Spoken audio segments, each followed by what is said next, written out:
بنتا ہے۔ اس وقت ملک کی بقا اور ملک کا وجود رزق پر ہے۔ ہم نے عام آدمی کی آواز بننا ہے، ہر پاکستانی کی آواز بننا ہے اور اس کے کرب میں اس کا ترجمان بننا ہے۔ داخلی طور پر ہماری حالت یہ ہے اور بین الاقوامی طور پر ایٹمی جنگ کی بات کر کے جعلی حکمران نے پاکستان کو بین الاقوامی کٹہرے میں کھڑا کر دیا ہے۔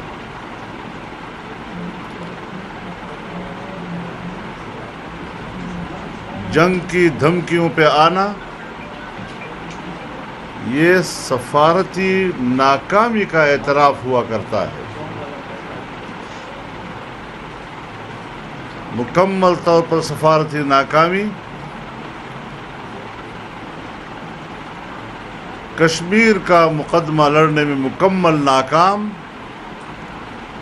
اور یہی وجہ ہے کہ انسانی حقوق کا فورم ہو یا جنرل اسمبلی کا فورم ہو، آپ کو اپنے دوستوں کا ووٹ بھی اس لیے نہیں ملتا کہ وہ اندر کی کہانی جانتے ہیں کہ بخوشی و رضامندی کشمیر کو بیچا بھی ہے اور اب ہمارے سامنے بین بھی کر رہے ہیں۔ لہذا اب اس جعلی ہوائی اور خلائی کشتی کے غرقاب کا وقت آ چکا ہے۔ 27 اکتوبر کو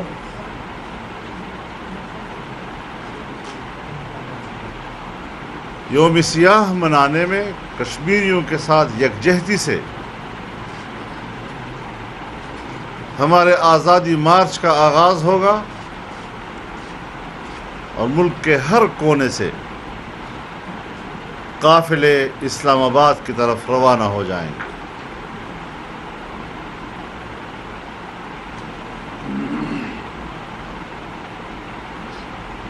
جتنا جتنا وہ اسلام آباد کے قریب ہوتے جائیں گے، قریب کے علاقے ان کے ساتھ شامل ہوتے جائیں گے۔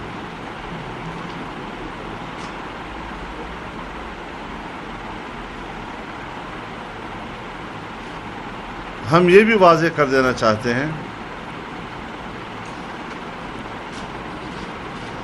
کہ اب یہ جنگ حکومت کے خاتمے پر ہی ختم ہوگی۔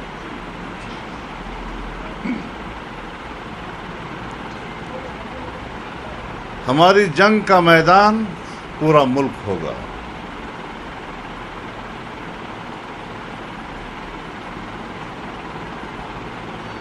اسلام آباد ہمارا پہلا پڑاؤ ہوگا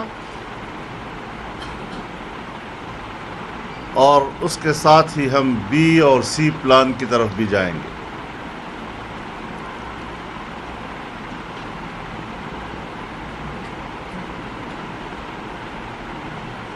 ہماری حکمت عملی میں جمود نہیں ہوگا۔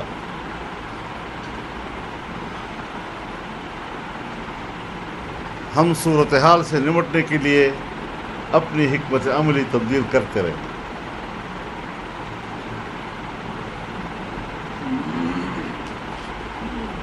لیکن پورے ملک سے انسانوں کا ایک سیلاب آ رہا ہے اور جعلی حکمران اس میں تنکی کی طرح بہہ جائیں گے۔ اب ملک میں کوئی حکومت موجود نہیں ہے۔ ہم اب بھی کہنا چاہتے ہیں اقتدار چھوڑ کر ازسر نو الیکشن کرائے جائیں اور قوم کو حق دیا جائے کہ وہ اپنے حقیقی ووٹ سے ایک جائز حکومت تشکیل دے سکے۔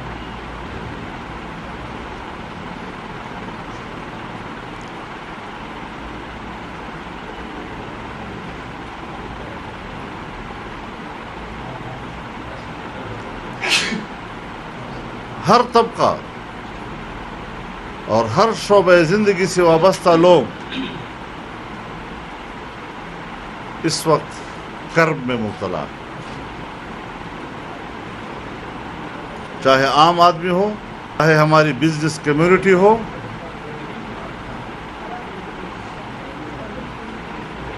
چاہے تاجر طبقہ ہو۔ نوجوانوں کو 1 کروڑ نوکریاں دینے کے بجائے 15 سے 20 لاکھ برسر روزگار نوجوانوں کو نوکریوں سے نکالا گیا ہے، ان کے مستقبل کو تاریک کر دیا گیا ہے۔ ہم نے ان کی بات کی ہے۔ تاجر برادری نے پورے ملک میں اتنی کامیاب ہڑتال کی ہے کہ جس کی تاریخ میں مثال نہیں ملتی، اور اب تک ہمارا بڑا کاروباری طبقہ ناجائز اور ناروا ٹیکسز کی بنیاد پر ہڑتالوں پہ ہیں، فیکٹریاں بند ہو رہی ہیں، ملیں رک رہی ہیں، آپ کی پیداواری صلاحیت ختم ہوتی جا رہی ہے۔ جب پیداواری صلاحیت ختم ہوگی، بازار میں مال کہاں سے آئے گا، خریدار کہاں سے پیدا ہوگا، اور اس طرح پھر عام آدمی اس سے بری طرح متاثر ہو رہا ہے۔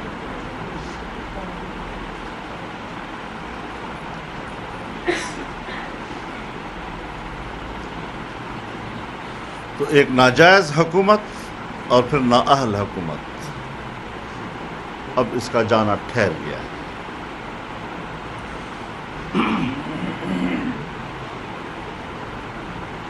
اور یہ اب اس وقت ہوائی کرسی پہ بیٹھے ہوئے ہیں۔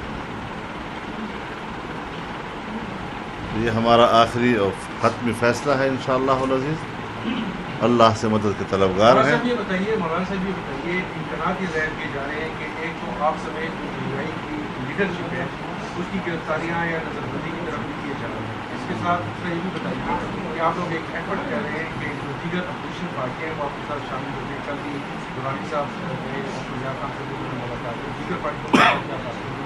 تو کیا آپ یہ سمجھتے ہیں یا آپ کو وہ ہے اندازہ ہے کہ یہ پارٹیاں بھی آپ کے ساتھ شامل ہوگی یا یہ جنگ آپ کو تنہا لڑیں گے؟ دیکھیے، ہم ان کو شامل دیکھنا چاہتے ہیں۔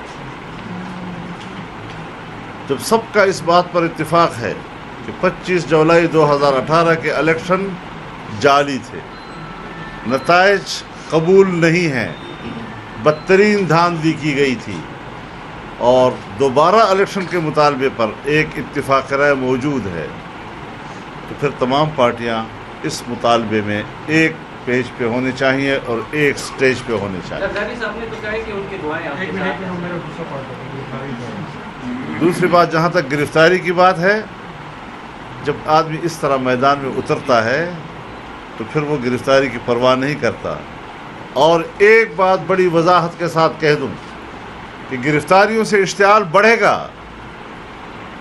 اگر ان کا یہ خیال ہے کہ کہیں صوبائی سطح کے، مرکزی سطح کے، ضلعی سطح کے کچھ ایسے عہدیداران ان کو گرفتار کر لیا جائے گا، اس سے کارکنوں پہ اثر پڑے گا، اس سے ان کے اوپر ایک رعب طاری ہوگا، ایک خوف طاری ہوگا۔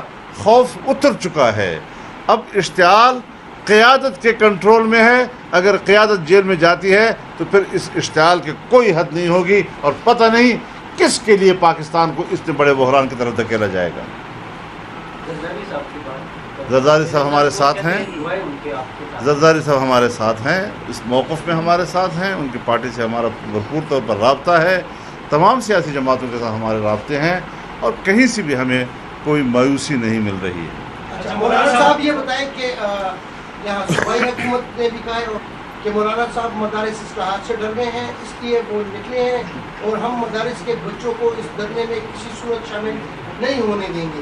آپ اس حوالے سے کیا کہتے ہیں کہ کیا مدارس کے بچوں کو آپ دھرنے میں استعمال کریں گے؟ جن کے دھرنوں میں شرخار بچوں کو لایا گیا تھا، وہ دینی مدارس کے ان طلباء کی بات کرتے ہیں جن کے ووٹ بن چکے ہیں، جو پاکستان میں اپنا ووٹ استعمال کرتے ہیں، اور آپ ان کو اس حق سے محروم کرتے ہیں کہ وہ ایک ناجائز حکومت اور جعلی الیکشن کے خلاف رائے دے سکیں اور میدان میں آ سکیں.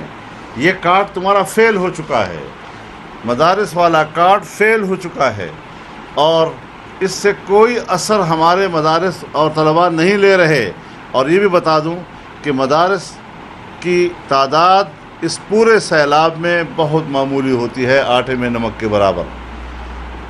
اب مدرسوں کا ایشو لے کر آپ دنیا کو دکھانا چاہتے ہیں، اصل میں بین الاقوامی سپورٹ حاصل کرنے کی کوشش ہے.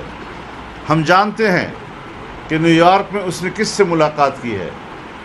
جارج سوروس بدنام زمانہ جو این جی او چلاتا ہے اور دنیا میں تعلیمی اصلاحات کے نام پر اربوں فنڈ تقسیم کرتا ہے، اس بدنام زمانہ یہودی کے ساتھ ملاقات کر کے پاکستان میں تعلیمی اصلاحات کا ان کا ایجنڈا ظاہر کر رہا ہے کہ وہ دینی علوم میں اصلاحات کی بات نہیں ہے، وہ پاکستان کے نظام تعلیم کو مغرب کے تابع بنانا چاہتے ہیں. اور ایسے لوگوں سے ملاقات کر رہے ہیں جو اس بارے میں مشہور ہے کہ وہ دنیا میں سازش کرتے ہیں، ان کے جو سازش ملکوں کے خلاف سازشیں کرتی ہیں، جو ایسے سازشی عناصر کے ساتھ دوستیاں بڑھائیں اور وہ یہودی ہوں اور پھر ہمیں کہیں کہ ہم تو پاکستان میں مدارس کی اصلاحات چاہتے ہیں. تم نے مدارس کے طلباء میں جو انعامات تقسیم کیے ہیں یہ تم نے ہمیں کاؤنٹر کرنے کی کوشش کی ہے، لیکن تمہیں اس کا کوئی فائدہ نہیں ملا، کوئی پذیرائی نہیں ہے ان کی. یہ میں بتا دینا چاہتا ہوں. مولانا صاحب، یہ ٹریڈ بزنس اور انڈسٹریلسٹ کے ساتھ ایک اجلاس میں نکے کے ابا نے کہا ہے کہ ہم اس حکومت کو سپورٹ کرتے ہیں. دیکھیے،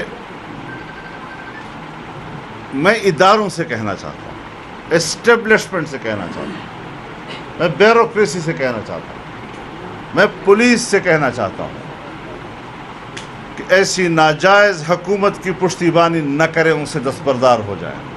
ہم اپنی پالیسی دے چکے ہیں کہ ہم اداروں سے تصادم نہیں چاہتے، ہم اداروں کا احترام کرنا چاہتے ہیں.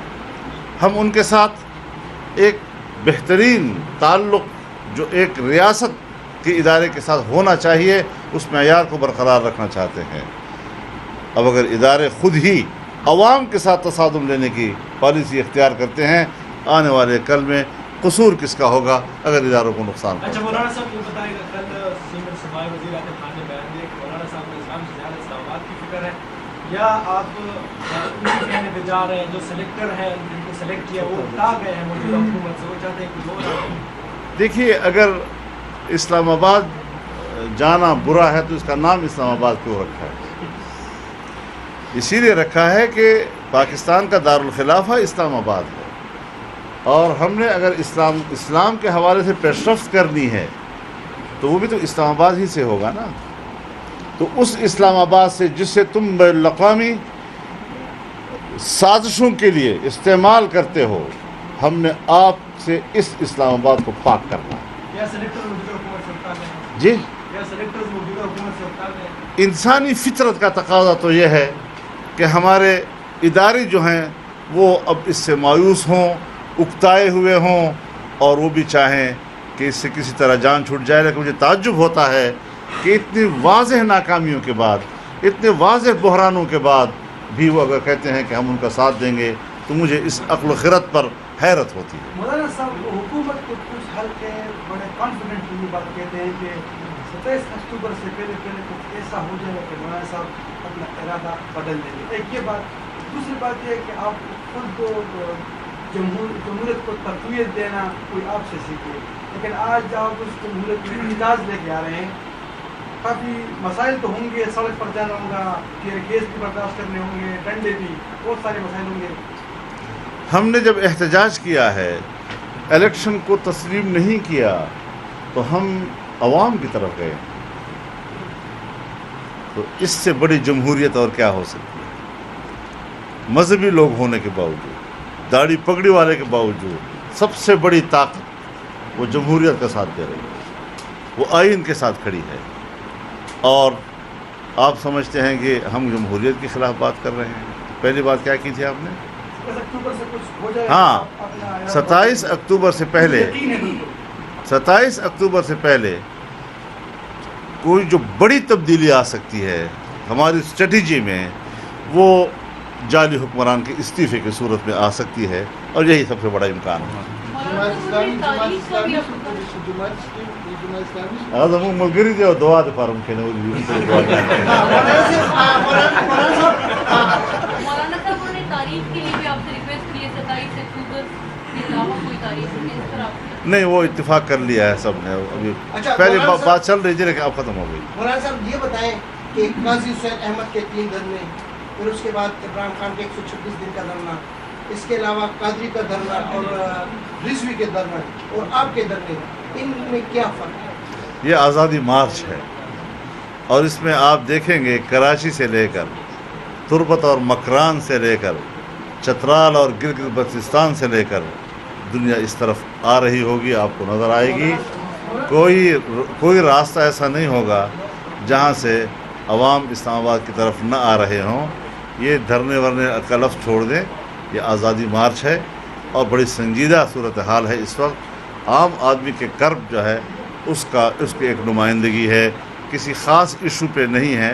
مجموعی طور پر ملک ڈوب رہا ہے، مذہبی حوالے سے، اقتصادی حوالے سے، اخلاقی حوالے سے، تہذیبی حوالے سے، خارجہ پالیسی کی ناکامیاں، کشمیر کے حوالے سے ہر طرف ہم ناکامی اور ناکامیوں کا سفر کر رہے ہیں.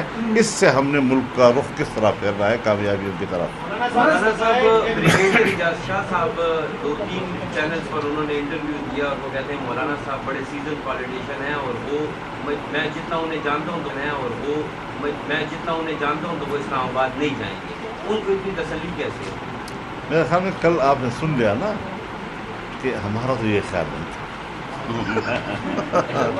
اب خیال آ گیا نا ان کا. اسلام آباد کے علاوہ باقی شہروں میں خاص طور پر کے پی اور جو پنجاب ہے وہاں پر کوئی شیڈول بھی بنایا ہوا ہے کہ اس کے آزادی مارچ کے ساتھ ساتھ باقی شہروں میں بھی ہم بہت سی باتیں وقت سے پہلے ڈسکلوز نہیں کر رہے ہیں. ہم نے وقت کے ساتھ ساتھ ہدایات دینی ہیں. مولانا صاحب کیا اس آزادی مارچ کے لیے چندہ اکٹھا کیا گیا ہے؟ بالکل کریں گے، یہ ہمارا حق ہے. کیوں نہیں کریں گے؟ کہاں سے پیسے لائیں گے ہم؟ ہاں، ہمارا کارکن عام آدمی غریب آدمی ہمیں 100 روپے 200 روپے چندہ دیتا ہے اور شور کتنا مچایا گیا اس کے اوپر. جرنلسٹ دینا چاہتے تو بھی اگر آپ دینا چاہتے ہیں ہم آپ سے بھی بھیک مانگ رہے ہیں کہ چندہ دو خدا کے لیے، کیونکہ اخراجات تو آئیں گے اس کے اوپر. ہم کسی باہر ملک سے یہودیوں سے تو پیسے نہیں لے رہے، ہم کسی مغرب سے تو پیسے نہیں لے رہے ہیں جی. ہم تو اپنے کارکنوں سے چندے مانگ رہے ہیں، اپنے دوستوں سے مانگ رہے ہیں، بازاروں میں جا رہے ہیں. تو یہ کون سے عیب کی بات ہے؟ ہر مسئلے کو وہ ایسا ایشو بناتے ہیں کہ میڈیا کے زور سے وہ دنیا میں ایک عجیب سی کیفیت پیدا کرنے کی کوشش کرتے ہیں. مولانا صاحب جب بھی اس طرح کا کوئی سیاسی مسئلہ آیا ہے تو جس پارٹی کی بھی حکومت ہو، جو بھی ابھی جو اپوزیشن میں ہے، تمام کو آپ نے صحیح نیک مشورے ان کو سپورٹ بھی کیا ہے. لیکن جب آج آپ کی آزادی مارچ سے ان کے بیانات کو کس طرح کھل کر نہیں ہے تو کہتے ہیں ساتھ دیں گے، تو کہتے ہیں صرف سپورٹ کریں گے. دیکھیے اس میں تھوڑا یہ بھی عرض کر لیں، نون لیگ جو ایک بڑی پارٹی ہے، نواز شریف صاحب جیل سے کہتے ہیں کہ ہم دھرنے میں شرکت کریں گے. شہباز شریف جو باہر بیٹھے ہوئے وہ کٹی ہوئی پتنگ کی طرح ڈول رہے ہیں. کیا کیسے آپ دیکھتے ہیں؟ میرے خیال میں سب ٹھیک ہے معاملہ. البتہ آج یہی سب سے بڑا ایشو ہے کہ اپوزیشن کو اس طرح دکھایا جائے. ظاہر ہے کہ ہر پارٹی اس کا اپنی ایک اسٹریٹجی بھی ہوتی ہے، اس کی اپنی ایک رائے بھی ہوتی ہے، اس کی اپنی ترجیحات بھی ہوتی ہیں. اگر کسی نے اپنی ترجیحات کی بات کر لی، کسی نے یہ کہا کہ ہمارے مشورے سے اسٹریٹجی بنائی جائے، یہ سب ان کا حق ہے اور اس کو ہائی لائٹ کیا گیا. لیکن فائنلی سب لوگوں نے جب طے کیا ہے وہ ساتھ دینے کا طے کیا ہے اور یہ ہم نے ان کو اختیار دیا ہے کہ آپ جس لیول پر، جس سطح پر، جتنے دن آپ ہمیں سپورٹ کر سکتے ہیں، ہمیں آپ کی وہ سپورٹ قبول ہو. مولانا صاحب اگر حکومت استعفیٰ دے کر بغیر چلی گئی تو پھر پرائم منسٹر کون ہوگا؟ الیکشن ہوگا، پھر الیکشن ہوگا، یا آپ پھر عبوری حکومت میں وزیر اعظم ہوتا رہتا ہے. جی اسمبلی کے اندر سے تبدیلی نہیں چاہتے آپ؟ حضرت ہمارا موقف تو اصولی طور پر یہی ہے کہ ہم الیکشن چاہتے ہیں دوبارہ.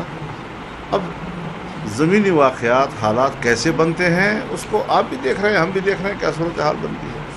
مولانا صاحب کیا ملک بھر کے تمام قافلے 27 اکتوبر کو اسلام آباد پہنچیں گے؟ نہیں 27 کو روانہ ہوں گے. یہ غلط، یہ ایسا نہ ہو کہ ترنول والے جو ہیں وہ پہلے سے پہنچے ہوئے ہوں اور باقی 5 دن کے بعد پہنچے. مولانا صاحب اگر وہ پھر سلیکٹ ہو کر آتے ہیں پھر کیا ہوگا؟ پھر بھی لڑیں گے، نہیں مانیں گے. وزیر اعظم کی تجویز کے بارے میں بتائیے. وزیر اعظم نے جو وہاں تجویز جی کیا کریں گے؟ وزیر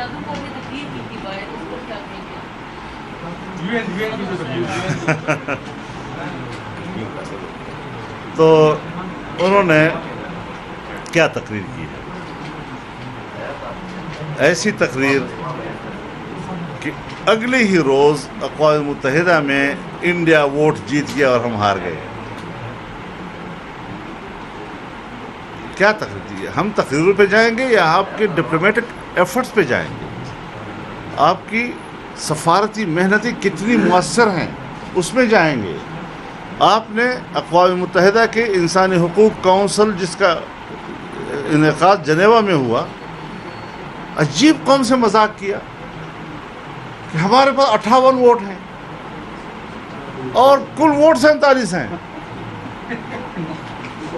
جس کے ممبران کی کل تعداد 47 ہے اس کونسل کی. وہاں ہمارے بڑے کہہ رہے ہیں کہ ہمارے پاس 58 ووٹ ہیں. یہ بالکل ایسی ہی جس طرح الیکشن میں انہوں نے تعداد بتائے ہیں، جی الیکشن کے نتیجے جس طرح بتائے ہیں، یہی ان کی عادت ہے کہ ایک آدمی اسمبلی کا ڈپٹی اسپیکر ہے اور جب اس کے بکسے کھولے جاتے ہیں تو 52,000 ووٹ جاری نکلاتے ہیں. تو آپ خود اندازہ لگائیں کہ کس طرح کا الیکشن ہے جس کو ہم تسلیم کر سکتے ہیں. تو انہوں نے، جو میں عرض کروں آپ سے، کہ انہوں نے ایٹمی دھمکی کی بات کی. جب بھی کوئی ملک ایٹمی طاقت بنتا ہے وہ ایک چھوٹے سے معاہدے پہ دستخط کرتا ہے کہ میں پہل نہیں کروں گا، اس کا استعمال میں ہم پہل نہیں کریں گے. اب ساری دنیا پاکستان کے ایٹمی اثاثوں کو غیر محفوظ کہتے چلے آ رہے ہیں. یہ پریشر پاکستان پر مسلسل چلا آ رہا ہے، اور آج اس ایک آفیشیل بیان میں دیتا تو کوئی فرق نہیں پڑ رہا تھا. کوئی عام آدمی جس کے پاس آفس نہیں ہے وہ دیتا بیان تو ٹھیک ہے، ایک بیان ہے بس. دنیا آپ سے اس کے بارے میں سوال نہیں کرتی، دنیا اس کا نوٹس نہیں لیتی. لیکن جب آپ اس منصب پر ہیں اور بات کرتے ہیں تو پھر اس کا معنی یہ ہے کہ دنیا کے کٹہرے میں آپ نے ہمیں کھڑا کر دیا ہے اور انڈیا کو موقع دے دیا ہے کہ پاکستان نے پہل بھی کر دی اور یہ ثابت کر دیا کہ واقعی اس کے ایٹمی اثاثے خطرناک ہے خطے کے لیے. اور ویسے بھی عقل مند آدمی کو جب بات کرتا ہے اس کو اتنا تو سوچنا چاہیے کہ پڑوسی ملکوں کا ایٹمی جنگ کی کوئی تاریخ نہیں ہے، یہ ہو نہیں سکتا. لیکن یہاں عقل ہو تو پھر بات کریں نا. مولانا صاحب، جب بھی کشمیر کمیٹی کی بات آتی ہے تو تحریک انصاف والے آپ پر بہت اعتراض کرتے ہیں کہ آپ اتنا عرصہ اس کے چیئرمین رہے اور مولانا صاحب جو کچھ اتنے سالوں میں نہ کر سکے خان صاحب کو ایک تقریر میں کرائے، اور آج کل ریلیاں نکل رہی ہیں اور مختلف چیزیں ہو رہی ہیں. جب کشمیر کو بیچا تھا جس دن اور اس نے اسمبلی میں بیان دیا تھا تو کیا کہا تھا؟ میں کیا کر سکتا ہوں، میں حملہ کر دوں. تو کشمیر کمیٹی کا چیئرمین کیا کرتا؟ وہ حملہ کر لیتے. ایسے کمعقل قسم کی باتیں کرتے ہیں، ایسے مخلوق سے واسطہ پڑا ہوا ہے کہ جن کے پاس کوئی سوچ نہیں ہے، کوئی آئیڈیا نہیں ہے، عقل نہیں ہے، اور یہ ملک پر حکومت کر رہے ہیں. صاحب کیا یہ ایسا بھی مارچ روکنے کے لیے واقعی کوئی دوست ممالک، اسلامی ممالک، ان کی طرف سے بھی کوئی پریشر ڈالا جا رہا ہے؟ آپ لوگ کی طرف سے کوئی رابطے؟ میں ایک گزارش کروں آپ سے، کسی بھی ملک کا اشارے کنائے میں بھی ہمارے ساتھ اس حوالے سے کوئی رابطہ نہیں. اور یہ چیزیں، کچھ چیزیں ایسی فضول چلتی ہیں کبھی سوشل میڈیا پہ تو آپ لوگوں کو ایک سوال مہیا کر دیتی ہیں، حالانکہ اس کا کوئی زمینی حقیقت سے تعلق نہیں ہوتا. مولانا صاحب، آپ نے ہمیشہ پیپلز پارٹی عموماً کا ساتھ دیا، خاص کر یہ سوالات تو کتنی دفعہ ہو گئے آپ. ایک منٹ، اگر فرض کریں اس لانگ مارچ میں آپ کا ساتھ وہ نہیں دیتے تو پھر بہتر کمیٹی اور اپوزیشن ساتھ رہیں گے. اس اگر کی نوبت نہیں آئے گی انشاءاللہ.